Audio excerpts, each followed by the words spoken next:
জন্মৰ সন্মুখতে সেমেকা চকুলো টোকালতে নিজানৰ ৰাতিবোৰ কেতিয়াকে পুৱাব খেলিব ৰ'দে হতে তুমি আহিবা এদিন ৰং দিবা দুচকুত মৰমেৰে বুকু বচাই আউহি জন্মৰ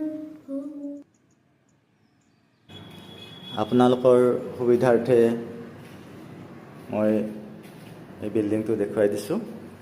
এই বিল্ডিঙৰে ফাৰ্ষ্ট ফ্ল'ৰত আছে ইয়াৰ কম্পিউটাৰ ইনষ্টিটিউটখন।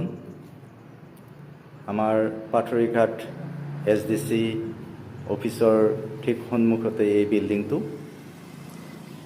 আশা কৰোঁ আপোনালোকৰ সুবিধা হ'ব। ইয়াতে কম্পিউটাৰ প্ৰশিক্ষণৰ লগতে পেইড কোৰ্ছবিলাকৰ লগতে আমি বিভিন্ন ধৰণৰ বিনামূলীয়া পাঠ্যক্ৰম আগবঢ়াওঁ। ধন্যবাদ।